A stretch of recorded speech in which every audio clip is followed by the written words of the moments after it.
네, 길을 잃고 헤맬 때, 어디가 어딘지 모를 때 지도 보면 알 수 있잖아요. 이 두 분은 경제의 지도를 아주 친절하게 안내해 주시는 정말 이 고산자 김정호 선생 같은 세계 경제 지도를 알려주시는 분입니다. 오늘도 글로벌하게, 경제는 글로벌하게 두 분 모셨습니다.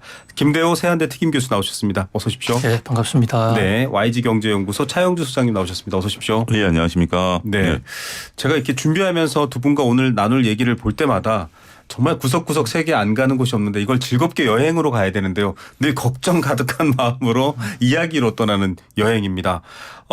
지금 저희가 청취율 조사 기간인데요. 저는 이 프로그램 이름을 이렇게 줄여서 부르는 분을 처음 봤습니다. 애청자 9075님 정답 보내주시면서 생플 화이팅이라고 하시는데 저희가 생생플러스로 이름이 바뀌고 이렇게 줄여서 불러주시네요. 예, 두 분도 함께 저희가 오늘 이야기 나누도록 하겠습니다.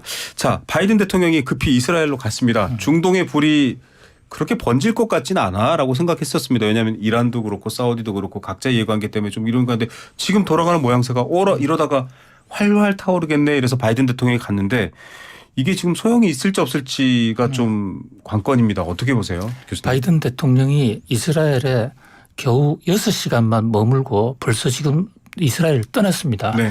곧 이제 미국에 도착하게 되는데 바이든 대통령의 이 이스라엘 방문에 대해서는 처음부터 미국 언론들은 이것이 좀 도박이다. 성공하면 세계의 긴장을 완화시키는데 크게 기여하겠지만 잘못하면 불을 더 지필 수 있고 또 경우에 따라서는 미국을 이 중동전의 한복판에 끌어들이는 그런 효과, 그런 부작용이 있을 것이다. 뉴욕 타임즈 같은 데서 상당히 경고를 했는데요. 실제 경고대로 바이든 대통령의 이번 이스라엘 방문은 반쪽짜리 또 어떤 언론들은 외교 참사가 아니냐 이렇게까지 지금 설명하고 있어요. 네. 왜냐하면 바이든 대통령은 이번에 이스라엘에 관해서 좀 동정을 표하고 이스라엘을 도와준다고 그러고 바로 옆에 요르단, 예. 바로 오른쪽에 요르단인데 지금 팔레스타인 땅이 원래 옛날에 요르단 땅이에요. 네. 1967년에 이스라엘이 3차 중동 전쟁에서 이제 뺏은 땅이 현재 지금 팔레스타인 웨스트 뱅크 지역인데요. 네, 서안지구. 네. 예. 어쨌든 암만에 가서 거기서 이집트 대통령 그다음에 팔레스타인 지금 수반 네. 웨스트 뱅크에 있는 파타 정당의 수반 이렇게 만나서 중동의 평화를 한번 구축을 해보자. 하마스를 배제한 상태에서 한번 새로운 돌파구를 찾아보자고 했었는데 바이든 대통령이 도착하기도 전에 이 가자 지구에서 병원이 폭발하는 그런 참사가 터졌습니다. 이 병원 참사를 둘러싸고 누가 이렇게 무고한 생명 500명을 죽게 했느냐 이게 대해서 지금 나라마다 입장이 달라서 누구의 소행인지는 좀 알기는 어려워요. 그런데 이제 이 유럽아랍에서는 이 대목과 관련해서 이스라엘에 대해서 아주 조직적인 저항을 하는 이런 분위기인데 미국이 이런 상황에서 이스라엘을 감으로 인해서 지금 미국이 이스라엘 뒷배다 또는 이스라엘 편만 든다. 라는 이런 어떤 원성이 아랍 국가에서 지금 많이 나오고 있고 당초에 예정했던 요르단 방문은 가지도 못했습니다. 네네. 요르단에서 회의 자체를 캔슬해 버렸거든요. 거기다가 지금 국채 금리가 뛰고 있는데 바이든 대통령이 미국 의회에다가 이스라엘을 도와주겠다. 그래서 대대적인 규모의 예산안을 제출을 하겠다. 이 얘기는 국가 채권을 더 발행하겠다는 얘기거든요. 그래서 밤사이에 미국 국채가 뛰고 뉴욕 증시가 좀 떨어지는 여러 가지 변수가 생겼습니다. 예, 결국은 바이든 대통령이 9.11 때 했던 우리의 실수를 반복하지 마라 이렇게 이스라엘에 얘기했는데 9.11이 엄청 길었지 않습니까? 아프가니스탄 철수까지 긴 시간을 전쟁을 치르게 되는데 이걸 바꿔 말하면 지금 우리가 항상 굉장히 그 경제적인 여파를 긴 시간으로 지금 놓고 봐야 할 문제가 되어버렸다 이렇게 봐야 되는 건가요? 그 긴 시간 안에는 미국의 대선이 있죠. 네. 일단 바이든 대통령은 그걸 인식 안 할 수밖에 없을 것으로 보여지고 있고 지금 이제 돌아가는 미세적인 움직임들을 보면 바이든 대통령이 이제 떠나고 난 이후에 구호물자는 집어넣겠다라는 또 얘기도 나오고 있고 여러 가지 이제 조금 약간의 제스처적인 부분들도 있다라고 말씀드릴 수가 있겠죠. 근데 어쨌든 교수님 말씀하신 것처럼 지금 병원 폭파 문제를 이스라엘은 아니다. 아니냐라고 바이든 대통령이 공식적으로 이제 손을 맞습니다. 들어주는 하마스 로켓의 뭐 실패다, 로켓 오작동이다 뭐 이렇게 이런 식으로 좀 얘기를 하면서 미국이 일단은 하는데 글쎄 저도 그렇습니다. 왜 갔는지 모르겠어요. 지금 이제 특별히 뭐 6시간 동안 있었으면서 어떤 성과가 나타나지 않았다라면 네.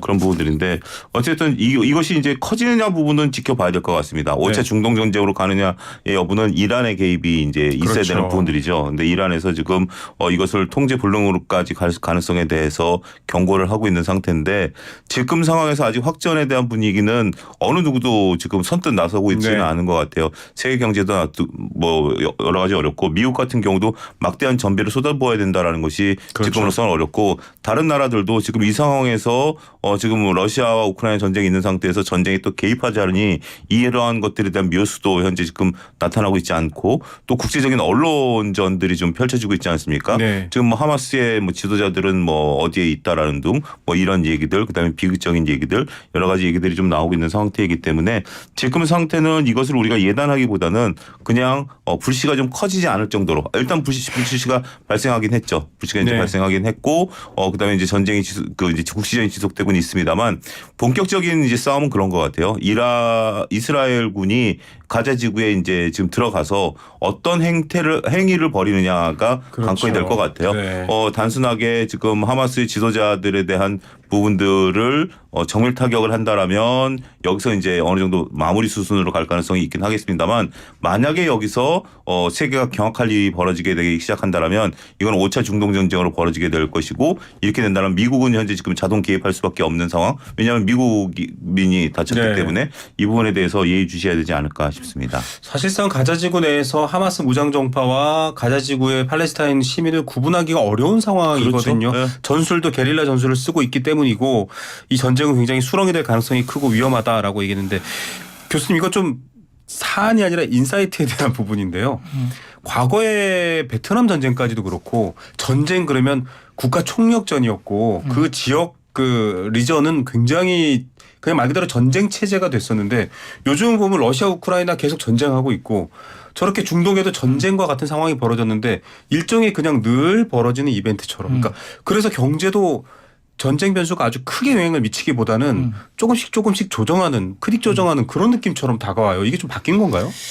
그렇습니다. 이 전쟁이라는 게 2차 대전이라든지 1차 대전 같은 세계적인 대전은 그야말로 전면전이었죠. 네. 태평양전도 마찬가지입니다. 그런데 한국 전쟁, 우크라이나 전쟁 이럴 때도 한국 전쟁 때도요. 부산이나 대구에서는 캬발이나 댄스룸이 굉장히 창고를 했더랬습니다. 아, 네. 또 베트남 전쟁 때도 마찬가지고요. 그러니까 전쟁이 좀 일정 기간 길어지면 그 전쟁 자체가 하나의 일상이 되어버리는 것이죠. 상수가 되어버리는 거죠. 네. 그리고 전쟁의 경제에 대한 미치는 영향도 당장의 물가가 오르고 또 원자재가 없어지는 그런 문제 때문에 고통이 있는가 하면 또 한편으로는 어떤 인플레를 완화시키는 그래 공급 과잉을 해소하는 네. 그런 전쟁이 국가 경제나 세계 경제에 플러스를 미친 적도 적지 않습니다. 주변 국가에서는 뭐 전쟁 특수를 누렸다 이런 얘기도 있잖아요. 그렇습니다. 사실 일본이 망했다가 일어선 거는 한국 전쟁 3년 때문이고요. 네. 우리가 급격하게 발전했던 것은 베트남 때문이기도 했거든요. 네. 그래서 전쟁은 경제와 관련해 본다면 무조건 나쁜 것도 아니고 무조건 좋은 것도 아닌 그러니까 그야말로 중립적인 건데 다만 경제는 안정적으로 예상 가능한 것을 선호하고 그렇죠. 그 예상 가능이 무너졌을 때 혼란이 오게 되는데 지금 세계 경제가 금리 인상, 인플레 때문에 굉장히 어렵습니다. 네. 그런 상황에서 중동전이 이렇게 지리하게 끌고 갈 경우에는 조그마한 변수가 하나 생겨도 그때마다 시장이 팔자 현상을 빚을 가능성이 네. 상당히 높거든요. 그런 면에서 좀 우려가 되고요. 저는 개인적으로 이스라엘이 지금 5,000발의 폭탄을 맞고 그다음에 1,000명이 희생된 거 이스라엘 역사상 처음입니다. 예. 그래서 미국에서 911이라고 얘기하는 거 네. 한꺼번에 기습적으로 많이 당했다 이랬는데 이스라엘 정부가 그렇게 당한 것을 없던 일로 하고 넘어간다는 것은 상상하기 굉장히 어려워요. 그렇죠. 이스라엘 속성상. 그런 면에서 상당히 강력 응징을 할 겁니다. 네. 근데 그래 됐을 때 충격이 올 수도 있고요. 또 이번에 그 병원을 폭파했다는 거 이스라엘이 주장하는 것은 이슬라믹 지하드라는 조직이에요. 네. 하마스하고 또 다른 조직입니다. 네. 지금 팔레스타인에 정파가 4개가 있어요. 네. 4개가 있는데 팔레스타인 웨스트뱅크를 끌고 있는 파타가 있고 네. 하마스가 있고 네. 이스라엘 지하드가 있고 또 하나 이스라엘 해방전선이 있습니다. 네. 그중에서 하마스는 지하드보다 온건파예요. 예. 팔레스타인 해방전선과 네. 그러니까 네. 만약에 하마스가 없어지면 네. 이슬람이 지하드가 집권하게 되고 그렇다면 더 강력한 나라가 오게 되기 때문에 이스라엘도 여기에 사실 보복은 하겠지만 그 선택이 뭐 여러 가지 경우의 수를 지금 따지고 있는 것으로 보입니다. 네, 참 오래된 역사고요. 차영주 소장님도 지적해 주셨다시피 확전의 여부는 아주 민감합니다. 이건 뭐 아차하면은 이란의 영향을 받는 레바논의 헤즈볼라와 동시에 개입되면 정말 큰 전쟁이 될 수 있는 상황입니다. 여기에서 사실은 한국이 가장 민감한 부분은 원유 문제인데요. 지난번에도 말씀 중에 나왔지만 미국이 좀 뭐랄까 수도꼭지를 풀었다 하듯이 이란의 원유를 조금 풀어주면서 유가가 안정되는 측면이 있었고 그래서 이란도 지금 좀 자제하는 측면인데 베네수엘라도 지금 좀 수도꼭지를 열었습니다. 이유는 민주적 상황에 따라서 미국이 이제 원유 생산 제한 조치를 풀어준다라는 거긴 한데 지금 이제 대개 경제계에서는 중동 상황이 이러니 베네수엘라 기름도 좀 풀어주자 이런 얘기인 것 같습니다. 6개월짜리 라이선스인데 저는 이것도 처음 봤습니다. 미국이 정말 무슨 뭐랄까요 사감 선생님처럼 전 세계를 쥐락펴락하고 있는 것도 같고 베네수엘라 원유 공급이 도움이 될까요? 유가에는 어떻게 보십니까? 전 세계에서 석유 매장량이 가장 많은 나라 하면 우리는 흔히 사우디나 러시아를 연상하기 쉽지만 네. 실제는 그렇지 않습니다. 베네수엘라가 석유 매장량 1위입니다. 네. 그러니까 판에 임한다면 베네수엘라에서 가장 많은 석유를 생산할 수 있고 또 국제 유가에도 결정적인 변화 뭐 지금 80달러, 90달러 치솟는 유가를 그렇죠. 한꺼번에 내릴 수 있는 큰 그거예요. 그런데 그동안에 정정이 불안하고 또 미국과의 그 여러 가지 그 이념 투쟁 특히 네. 베네수엘라가 지금 좌파 정부가 들어선 지 네네. 차베스 이후로 좌파 정부입니다. 거기다 선거 부정 이런 것까지 거쳐 있는데 이번에 마두로가 만약에 내년에 지금 선거가 있는데 거기서 선거를 민주적으로 치른다면 미국이 그 석유 수출을 방해하지 않겠다. 네네. 자, 그런데 여기에 한 가지 지금 베네수엘라가 석유 시추회사들이 다 망했습니다. 네. 차베스가 외국 회사들을 다 쫓아냈어요. 네.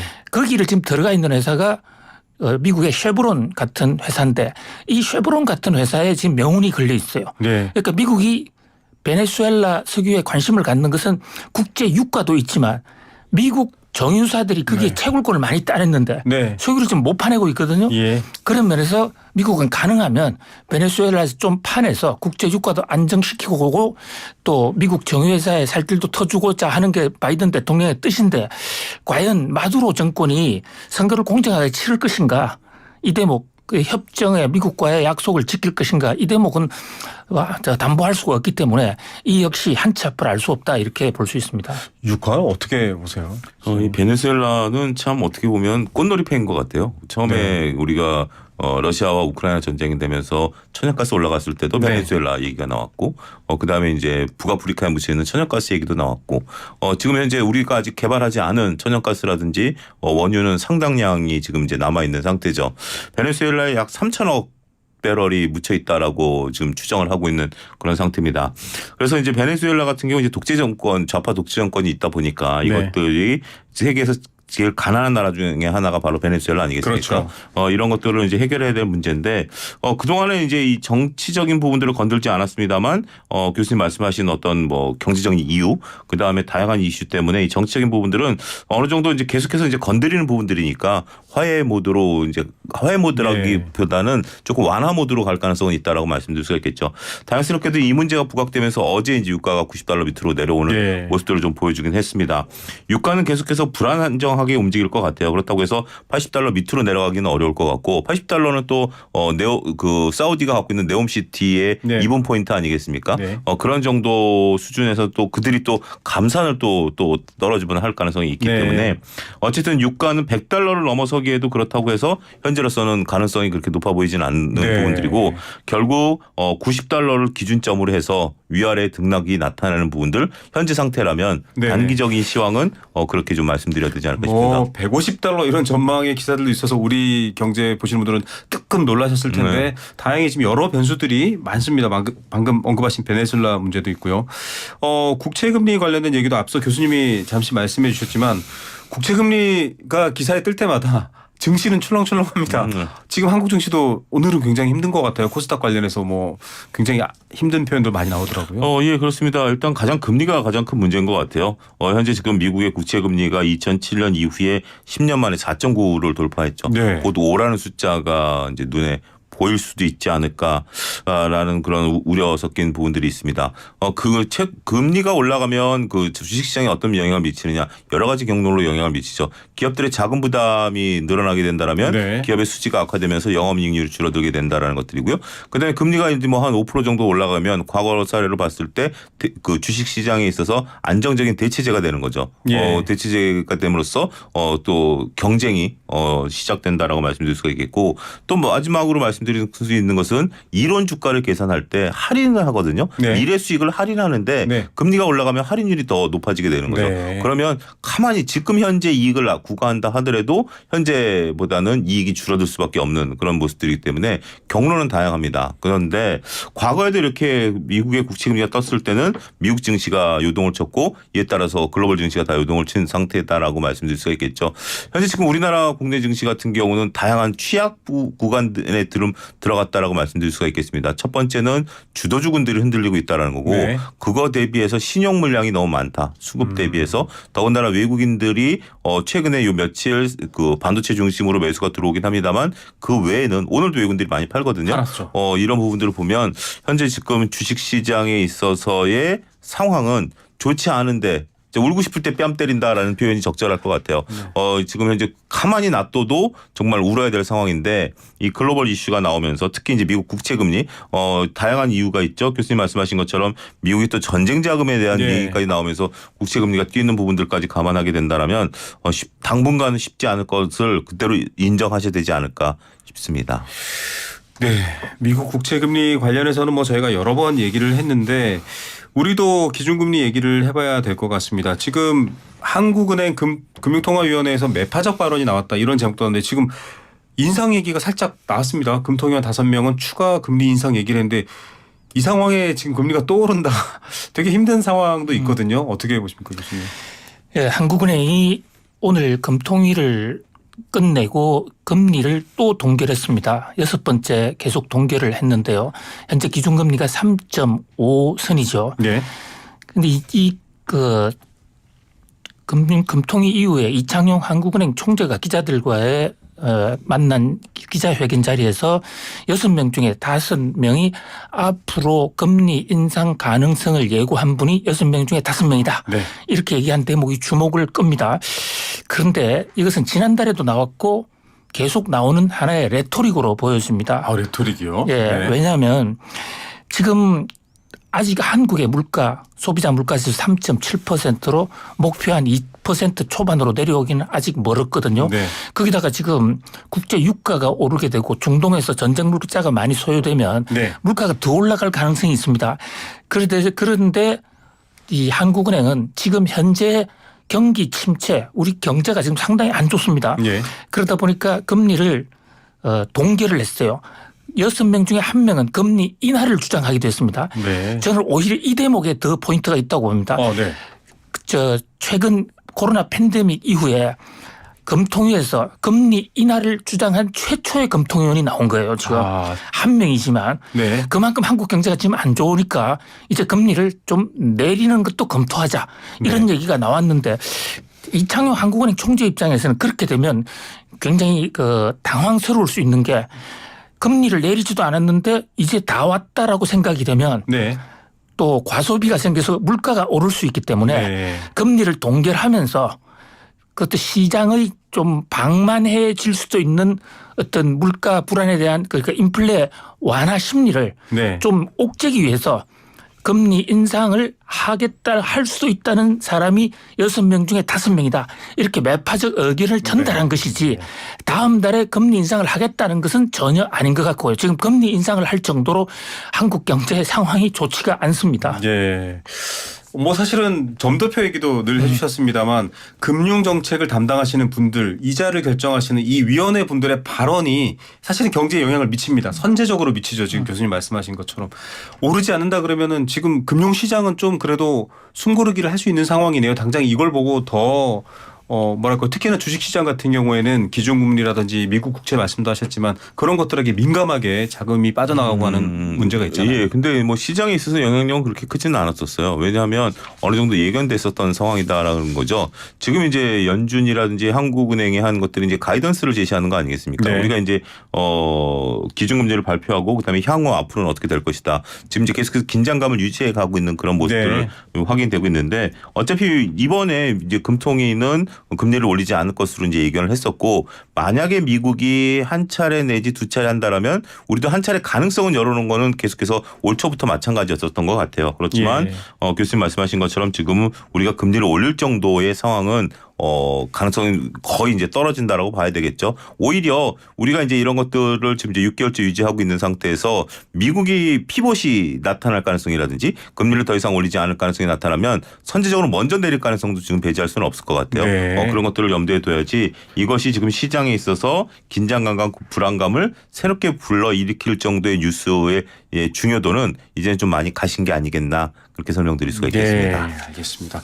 자, 뭐 돌아가는 상황이 아주 복잡한 조작판이 달려있는 그런 기계를 움직이는 것처럼 뭘 눌렀을 때 뭐가 켜질지 모를 것 같은 그런 상황입니다. 그래도 이 시간 잘 귀 기울여 보시면 어느 방향으로 가는지 뭐가 제일 중요하다고 하는지는 여러분들 지금 다 들으셨을 거라 생각하고요. 좀 세부적인 얘기로 가겠습니다.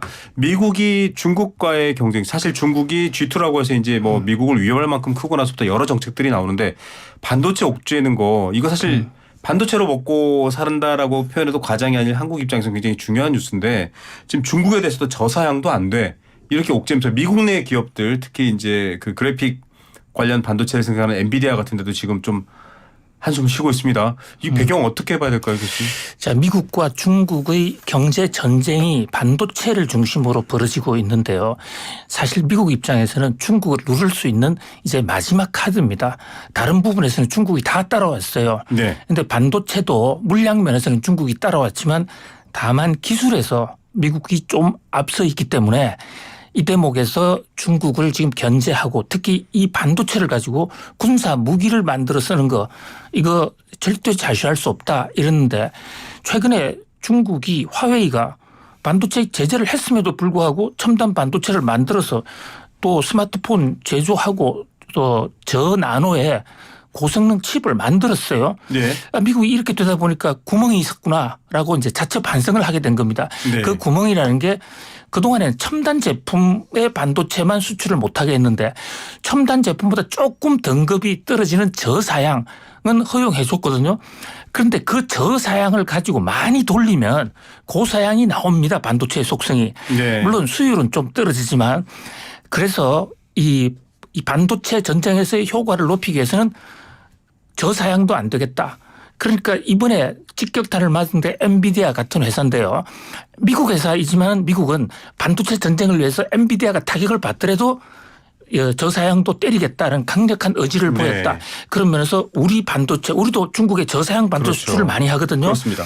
이번 조치하고 직접적인 관련은 없습니다만 그러나 좀 예의주시해야 될 그런 움직임으로 보여집니다. 반도체 관련된 시장도 주식시장도 많이 관심들을 갖고 있는데 이런 정책들 터질 때마다 조금 지금 삼성전자에 대한 관심도 굉장히 7만 드디어 했다가 또 다시 떨어지고 있고 이런 상황이거든요. 어떻게 보십니까? 예, 일단 좀 구분할 필요는 있다라고 보여집니다. 엔비디아가 이틀 사이에 거의 10% 가까이 하락을 했거든요. 네. 4%씩 빠졌으니까.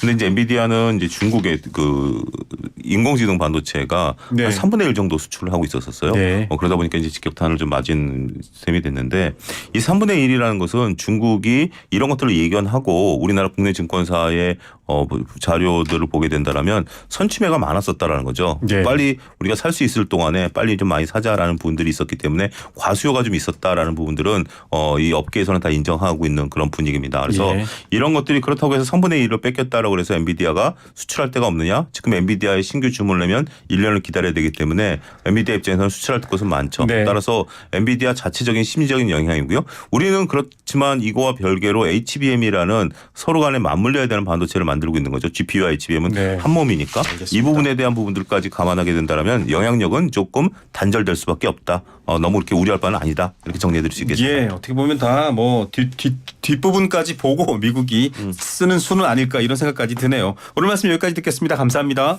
감사합니다. 감사합니다. 네, 김대호 세한대 특임 교수, 차영주 YG 경제연구소장 두 분과 함께했습니다.